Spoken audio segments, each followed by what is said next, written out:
vais vérifier tout de suite, je vais vous présenter mes petits camarades avant qu'on commence, comme ça va nous réchauffer tous. Il y en a même que je n'ai pas encore eu le temps de voir depuis ce matin. Ah oui, ça va? Toi, tu m'as vu depuis hier soir.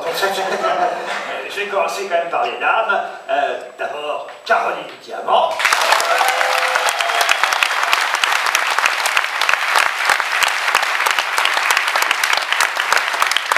Après les dames, les demoiselles.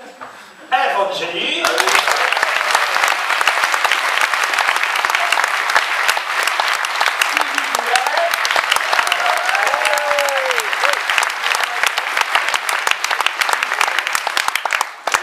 Pour contrebalancer, tu dois prendre 2 intellectuels. Bon, alors j'ai pris Gérard Miller.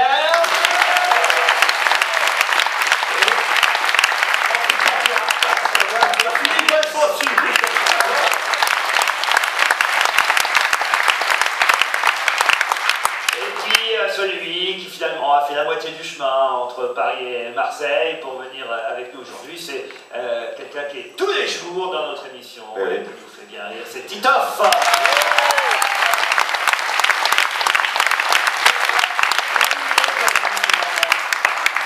Effectivement, oui. Je compte sur toi, Titi. Hein? Je croyais que tu allais m'annoncer avec les intellos, mais bon.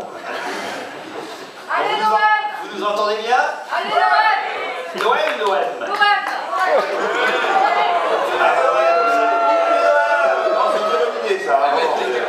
Alors n'hésitez pas pendant l'émission à rire, à applaudir, à manifester collectivement toujours, jamais individuellement, parce que comme il y a des micros qui sont perchés, on va entendre une sorte de quelqu'un qui va parler, mais on ne va pas comprendre ce que la personne dit, c'est emmerdant pour les auditeurs qui évidemment se demandent ce qui se passe. Donc que du collectif, on éteint les téléphones portables évidemment. Quand ce sera l'invité mystère, même si vous avez la moindre idée de la personne dont il s'agit, vraiment je vous demande de garder ça pour vous, ne soufflez pas. Pourquoi? Parce que les auditeurs de Europe 1 qui écouteront ce soir, eux ils ont envie de jouer, et s'il y a quelqu'un qui gâche leur plaisir en disant au bout de 3 minutes c'est machin, je le sais, c'est pas intéressant pour personne. Donc vraiment je vous demande de respecter, je suis obligé de faire un peu de professeur un peu chiant au début, mais hélas l'expérience prouve que c'est nécessaire. Et puis c'est la rentrée de classe, elle est bien la petite Ève. Quelle classe tu rentres, Ève? Ah bah là je fais ma rentrée aussi aujourd'hui, donc c'est bon. Où ça tu rentres? Ici? Ah ici. Avec Europe 1. Oh. Il n'y a pas d'enfants là, ça aujourd'hui. Si, j'en ai vu un. Ah, quoi, il n'est pas Si, il y en a un, ouais, qui rentre que demain, ils m'ont dit. Il démarre. C'est vrai d'ailleurs. Oh, le feignant. Comment se fait-il? Bon, vous êtes prêts? Oui. Peut-être, hein. Mais si on serait allé à Clermont-Ferrand. Vous êtes prêts? Oui. Voilà. Ça me rappelle quand je dansais ici.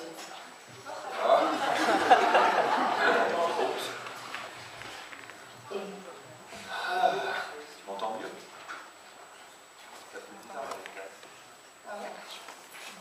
Gérard, il faut mettre le casque, hein. C'est vraiment nécessaire ici. Philippe aussi, c'est indispensable pour que Philippe est là déjà, non? vous puissiez vous rendre compte que la voix est... Ah, Oui.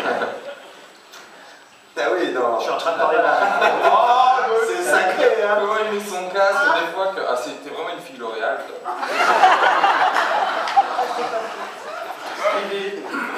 Ah, le gros chien intact. Voilà. Je le dis à nos amis chroniqueurs, il faut vraiment mettre le casque et vraiment parler tout près du micro parce qu'on est dans une salle vraiment pas comme au studio à Paris. Et si vous faites ça, c'est fini, on ne vous entend plus. Donc c'est vraiment la bouche dans la boule, Stevie.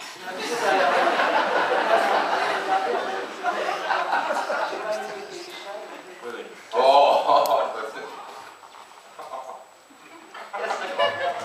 Allez, on y va, c'est parti.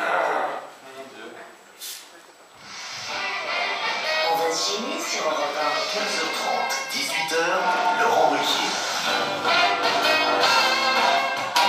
Bonjour, bienvenue.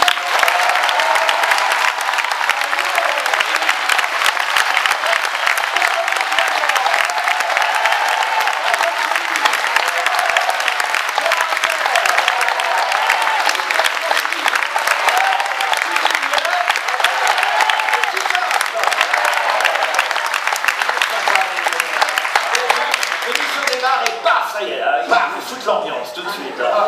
Je sais pas si c'est vous, Caroline, qui les mettez dans cet état-là. Écoutez, j'aimerais bien, mais je ne pense pas. Ah,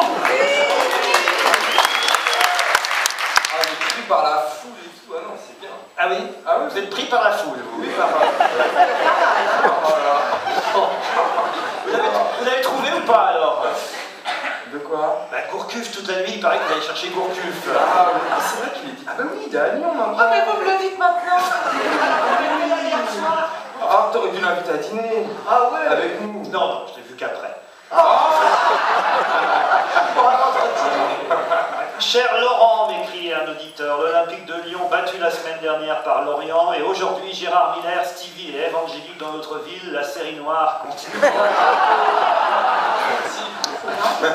Cher Laurent, vu que je suis de passage à Lyon ce soir, c'était pour demander si à toute fin utile, maîtresse Caroline avait encore mal au coccyx. C'est signé Jean-Robert, déménageur soumis. Non, vraiment, ça fait envie, mais j'aimerais bien que... Cher Pardon, Laurent, mais j'ai eu des nouvelles de la patinoire, elle est toujours pas réparée. par contre. c'est vrai qu'elle est tombée sur la patine. Où c'était ça déjà? À la Pelée. Nous retournerons peut-être cette année. Cher Laurent, Stevie dans la capitale des Gaules, faudra pas s'étonner s'il ne reprend pas le TGV tout de suite. Ils sont drôles nos auditeurs quand même. Ouais, je m'en sympa. Bonjour Monsieur Ruquier, je ne pense pas que ma lettre sera lue durant l'émission, mais je tiens malgré tout à vous l'adresser. Je m'appelle Sébastien, j'ai 15 ans, j'écoute votre émission depuis quelques semaines, elle m'aide à passer le stress de la rentrée. J'avoue avoir un faible pour Pierre Bénichou, Gérard Miller et Fabrice Eboué. Je regrette de ne pas avoir été en âge de vous écouter plus tôt. C'est vrai qu'avant 15 ans, c'est un peu limite, Gérard. Qu'est-ce que vous en pensez? Moi, personnellement, quand on me demande, je dis 15 ans et 3 mois. J'ai Françoise. Est-ce que je l'ai, Françoise, d'ailleurs, au téléphone? Est-ce qu'on a des téléphones, Françoise? Est-ce qu'on m'a pas dit si les téléphones étaient confiés? On n'en a pas. Non, zéro téléphone. Alors, elle est là. C'est pas grave, ok. Prends mon café. Françoise, manifestement, est lyonnaise, elle aussi. Elle m'écrit « Soyez les bienvenus parmi les Gaunes, le temps est superbe sur Lyon, le soleil éclatant à l'image de votre humour et de votre sympathique équipe. » Oh là là, ils sont sympas, hein, les gars. Alors, vous êtes sympas, je vous le dis, hein, franchement.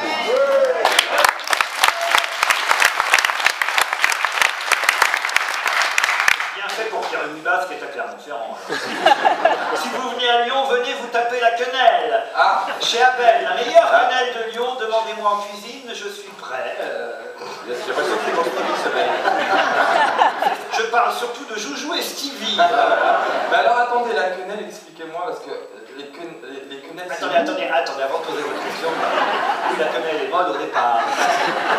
Caroline, je peux même vous expliquer hier que chauffeur de taxi, Stevie, qui veut faire son intéressant, vous savez, dès qu'il arrive dans une ville, s'est adressé au chauffeur de taxi. Qu'est-ce qu'il lui a dit déjà? Alors, il s'intéresse, et donc il lui a demandé sur un air très sérieux, et donc Lyon, au niveau économie, vous avez quoi par exemple? Remarquez, ne vous moquez pas, Caroline, parce que quelques mètres plus loin, Gérard, vous pouvez raconter. Alors, quelques mètres plus loin, nous sommes passés devant une station de taxi, ce qui est assez classique en France. Je ne sais pas Donc, si il y avait- les Lyonnais qui sont ici visualisent bien les stations de taxi qui sont dans votre ville. Hein, parce que c'est vrai qu'elles ne sont pas... Elles ne sont pas comme à Paris. Voilà, elles ne sont pas comme À à Paris. Paris, il y a effectivement juste une petite inscription taxi. Ici, vous avez des sortes de poteaux et sur chaque côté, il y a marqué taxi, taxi, taxi, puisqu'il y a 4 côtés. Et elle, effectivement, a vu 2 des côtés et a lu à l'horizontale. Elle a dit, c'est drôle, ici on dit tata xixi.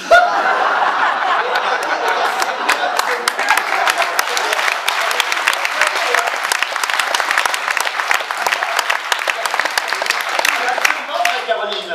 Non, puis c'est pas Pas du tout. C'est pas parce que j'ai un talent incroyable pour vous faire rire à n'importe quelle heure de la journée. On tient à remercier tous les taxis qui nous ont pris depuis hier. Mais c'est pas gentil de se moquer des becs et surtout.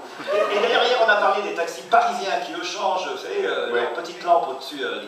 Alors, ça s'appelle un bidule, en fait, j'ignorais. C'est un auditeur qui s'appelle Jean-Louis qui nous précise que cette petite lampe qu'on voit au-dessus des taxis s'appelle le bidule. Voilà. Maintenant, on C'est le vrai sent. qu'on l'appelait pas. J'adore votre émission, mais ma préférée, c'est Caroline Diamant, dit François. Un goût exquis. J'ai 70 ans, quand je vais mourir, je veux être réincarné.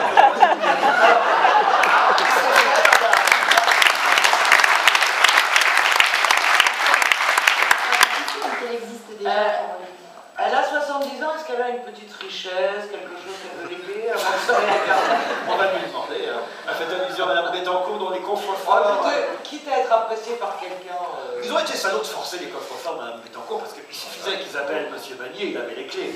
Bah, s'il avait les clés, qu'elle soit il choquée. semble qu'ils aient découvert, je ne sais pas si c'est exact, mais qu'ils aient découvert les multiples petits post-it que, dit-on, soyons prudents, il y a des procès que Bagnier de Maistre donnait à Mme Bettencourt lorsqu'elle avait une réunion pour qu'elle mémorise et qu'elle apprenne par cœur le texte, du genre je veux léguer telle somme à telle personne. Ils écrivaient ça sur des petits post-it. Il paraît que la police a retrouvé les post-it en Non, question. c'est indigne de dire ça d'une personne comme Madame Bettencourt, enfin. C'est pas indigne de dire que. Ce qui est très il est possible, il est possible. Mais moi je trouve ça plaisant de savoir qu'on a notre Lady Gaga à nous, quoi. C'est sympa, puis je vais penser à envoyer du courrier à Claude Sarraud. Des aussi dans un coffre-fort en plus. Oui, ça C'est pas ça qui a fini, parce que quand c'est tu des- l'as appris, tu déchires. Parce que c'est des gros post-it qui pèsent à peu près 1 kilo chacun, platinés or. Ève, ça vous impressionne comme ça qu'on puisse abuser de quelqu'un? Parce que vous, quand même, vous êtes avec quelqu'un de plus âgé que vous, Ève, dans la vie. Exactement. Il est là, je me suis Il dit. protège mes amis. Il peut bien vous casser la gueule à n'importe Moi, je vous connais bien, Michel, enfin. Ah, mais il n'a pas l'âge de Liane Bettencourt. Non. Et alors, Michel, comment ça se passe? Parce que Stevie hier, je veux te dire, Caroline, Stevie hier te dit, je crois que Ève, Angélie et Michel, ce sont, enfin, je me permets de le dire, hein. Oh là, qu'est-ce que tu vas dire? Moi, Stevie a dit, je crois que c'est un couple libertin. Oh non, d'où tu crois? Mais c'est vrai, vous connaissez les Strauss-Kahn? Je ne savais même pas, ça prouve que non, parce que je ne savais pas qu'ils étaient libertins. Gérard, Moi, je ne le pense pas une seconde. Il n'est pas du On est hyper fidèles, ouais. Ah non, mais ça n'empêche pas. Si vous me demandez à cette table qui est fidèle et qui ne l'est pas, je pourrais tout à fait le dire, même dans la salle. par exemple. Personne ne Mais te personne n'est pose la question. fidèle en plus, faut arrêter, ça n'existe pas la Mais fidélité. bien sûr que ça existe. Bien sûr que ça existe. Mais qui est Vous nul. êtes tous des menteurs. Pas du tout. En tout cas, c'est pas vous n'êtes pas le François-Marie Bagnier de votre compagnon. Non, tout se passe bien entre vous. Le François-Marie Bagnier, j'ai encore raté l'actualité.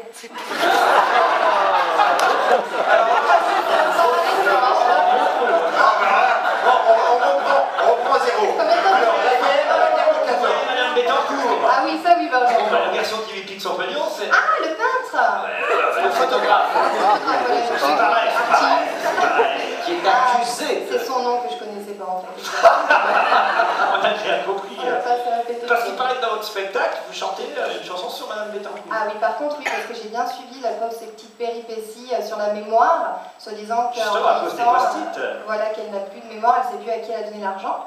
Et donc, j'ai repris avec une chanson de Edith Piaf. Vous pouvez nous la faire juste comme ça pour moi, je l'ai jamais entendu. Hein. Ah bah oui, allez, bon, vous couperez si c'est trop long, hein, mais je vais la Non, faire. je crois pas. C'est pas enregistré de toute façon. Allez, je vais. Non, rien de rien. Non, je me souviens de rien. Qui j'ai pu arroser de mon blé. Laissez-moi me rappeler. Il y en avait un petit qui venait l'après-midi. Il y en avait un très grand qui était président. Il y en avait un très con qui jouait de l'accordéon. Il n'y a qu'à Mitterrand, je n'ai pas donné un